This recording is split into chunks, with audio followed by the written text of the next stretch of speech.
Hi, welcome to MediatorPodcast.com, a podcast and video series about mediation, negotiation, and collaboration.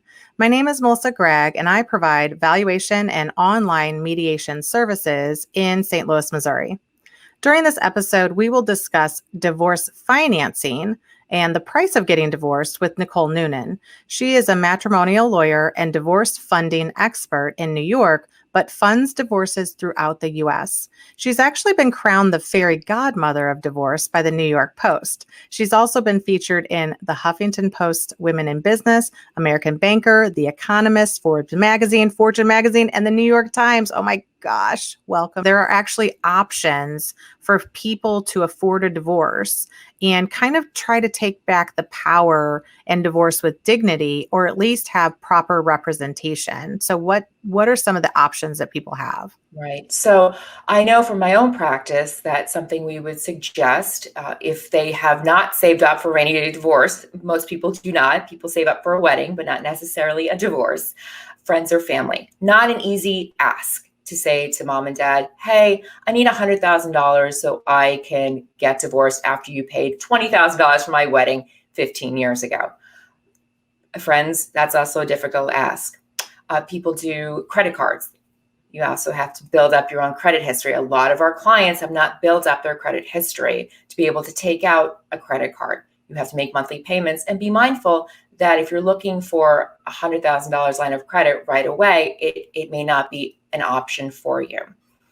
Other options that people do are counsel fee or awards that they go into court and they request before the judge money to be able to go out and retain their experts. Now, oftentimes, a judge is not going to say, okay, sure, carte blanche, here's a check, go out and retain your experts. The judge is going to wait until the end of trial. Perhaps you won't even be awarded. And getting into court to make that application with your attorney is going to cost you money, and there's no guarantees. So with divorce funding, there is a guarantee. Once you're approved, you're able to go out and retain those experts, retain your financial experts, retain your attorneys. And for some clients, we also fund for living expenses. So they're able to go out, and if they need to get a new job and they need to hire an expert with some sort of career background or education that they need to attain to get a job, they're able to go and do that with divorce funding. Well, and I think you bring up a good point, because typically, in some situations in these high net worth divorces, you might have one person that's the wage earner and one person that controls the finances. And then you have another person that maybe stayed at home or, did kind of a hobby job, if you will, kind of did something to keep their mind sane, but it wasn't really a big provider.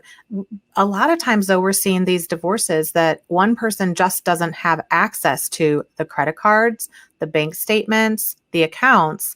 And even if they wanted to save for a rainy day or to get divorced, it's a big red flag. I mean, you're going to take $1,000 out of your joint account that your spouse could see. And they're going to say, well, why do you keep on taking $1,000 out every month? Are you trying to leave me?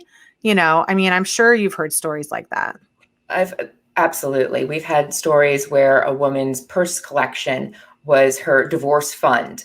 Not always an option, because a lot of times you can't sell those purses. It's not going to maintain the value.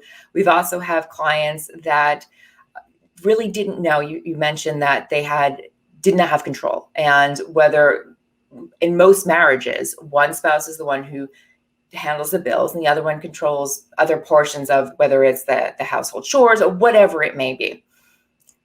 I've had clients actually say to me, what is a mortgage?